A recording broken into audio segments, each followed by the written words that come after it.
Chapter 566, Gathered Clues. Sala Motel.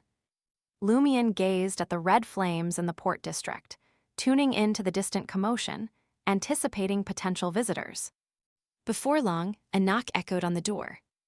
Lumion didn't wait for Lugano to wake up. He pivoted and strode to the door. The moment he swung it open, Nolia, clad in brown leather armor and a wimple, stood before him. Nolia's expression was as cold as ice. She abruptly raised her hand and uttered ancient Hermes words, "Imprison." Lumion found himself instantly immobilized. Transparent walls or a viscous liquid seemed to encase him, turning him into an insect trapped in amber. In the next second, Nolia unsheathed a straight sword from her back. Simultaneously, Lumion's pants tightened, as if he had grown taller and more robust. An explosive force emanated from his body. The transparent amber restraining him creaked, revealing invisible cracks. With a whoosh, Nolia clutched the hilt of her straight sword with both hands, slicing through the air, carving through the already shaky prison, aiming for Lumion's head. Lumion's right fist, ready to strike, collided with the side of the straight sword, a condensed crimson, almost white flame accompanying the impact. Amidst a deep and controlled explosion, the straight sword slanted, grazing the door frame as it descended to the ground. Taking advantage of the situation, Nolia retreated, sheathed her sword, and inquired in Intijan, "Were you the one who blew up the Fisheries Guild?" Upon witnessing this, Lumion refrained from retaliation. His body returned to its normal state as he smiled and replied, "It doesn't matter if I blew it up. What matters is whether anyone can prove it." He understood that Nolia had issued a warning and wasn't truly targeting him. Otherwise, she would have employed other Beyonder powers after the imprison instead of slashing with her sword. Nolia, upholding the dignity of maintaining order in Port Santa throughout the year, used a questioning tone typical for various suspects.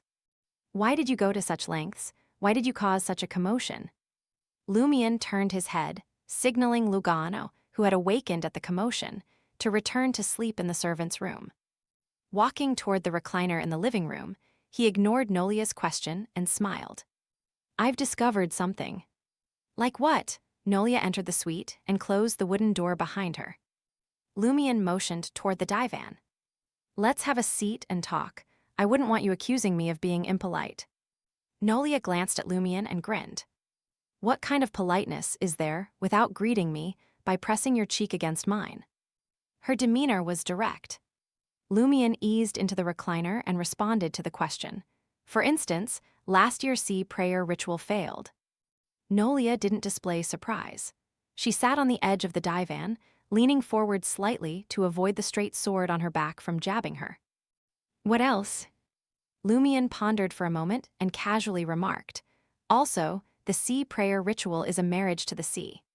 Furthermore, the governor of the sea is the husband of the sea, and the maidens of the sea embody the sea in the real world. Whether it's the governor of the sea or the maidens of the sea, the offspring they bear are the children of the sea.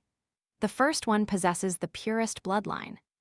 Though Lumion was well aware that the offspring of the women the governor of the sea had slept with were descendants of the sea, whether they were maidens of the sea or not, with his profound mystical knowledge and extraordinary insights, he couldn't help but consider that the governor of the sea having his children on his own was also part of the equation.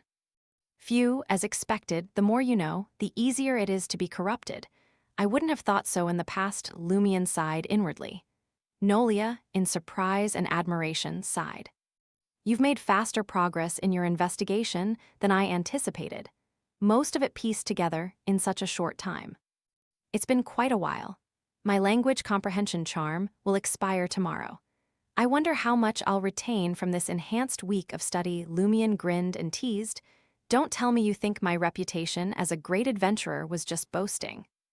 Claiming a bounty of 300,000 gold risat for the demon warlock certainly isn't a boast, Nolia diplomatically acknowledged, indicating she didn't underestimate someone capable of hunting down such a target. Content, she nodded and continued, "While many Beyonders wield impressive abilities, their intelligence often falls short. They revel in belligerence and flaunt their might, but you're not one of them." Still, I must caution you not to push too far. Despite understanding your true motive for stirring up this commotion, we must uphold peace and order in Port Santa. Don't make things difficult for us. Coupled with the warning, the implication is that you shouldn't disrupt Port Santa's current situation. You're free to investigate the sea prayer ritual, but stirring up trouble with the Fisheries Guild is a no-go. What exactly does your Church of Earth Mother aim for? It seems like there's a mixed desire, both wanting and not wanting some actions to be taken. Lumion contemplated Nolia's hint, a smile playing on his lips as he spoke. If you had been more forthcoming, I wouldn't have had to work this hard. Nolia offered a polite, yet awkward smile. We lack extensive intel. All I can say is the Church allows the sea prayer ritual and the Fisheries Guild to obtain power from the sea for a reason, unrelated to our ability to solve it. I'm not privy to the reason. Perhaps the Archbishop or our Fertility Order president could shed light. Lumion scoffed and said, Then why allow my investigation of the sea prayer ritual? With a sigh, Nolia replied, Do we need to know? We didn't pry into your true motives for probing the ritual, did we? With that, the combat nun swiftly rose from the sofa, striding purposefully towards the suite's door. After a few steps, she halted, a thoughtful expression crossing her face. There are ancient traces concealed in the basement of the Governor of the Sea's residence in Milo Village. They might unveil something crucial. It's best to seize an opportunity to investigate. In the subterranean chamber beneath the Governor of the Sea's residence, according to Franca's account, Milo Village's ancestors had left behind symbols and patterns.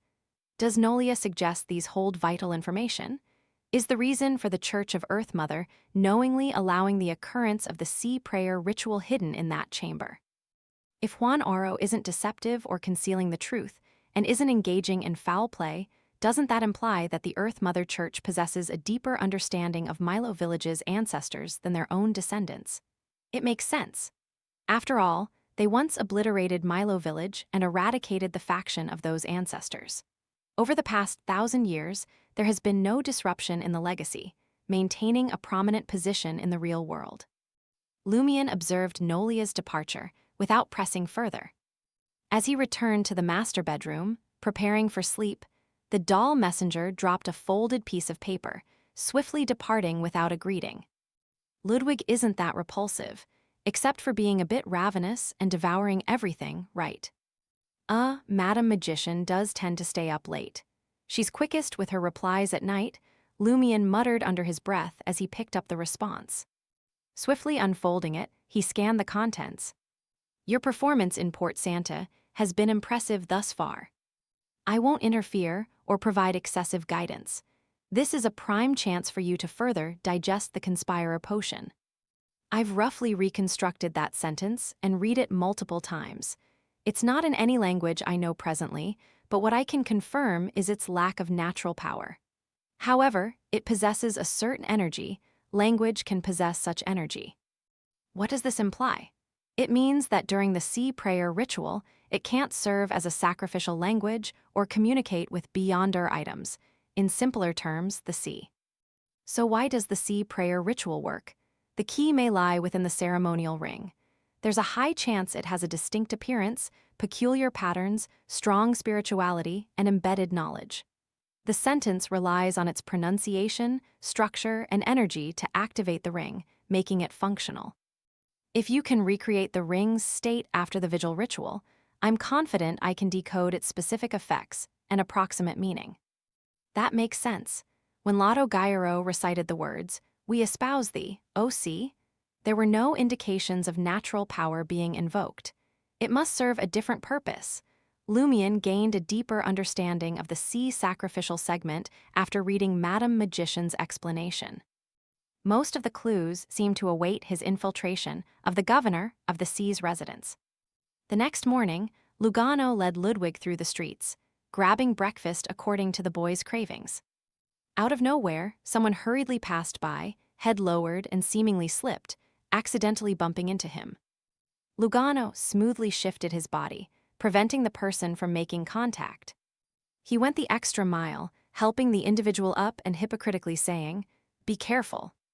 The man quickly pressed something into Lugano's hand. muttered an apology, and seamlessly melted into the crowd. Lugano glanced down at his palm, revealing a crumpled white post-it note. Unrushed, he didn't immediately read the note. After securing breakfast for Ludwig, he returned to Salo Motel and briefed Lumion. Lumion took the crumpled note, unfolding it with a nonchalant gesture. In delicate handwriting, it conveyed, "After last year's ritual, the sea experienced an anomaly.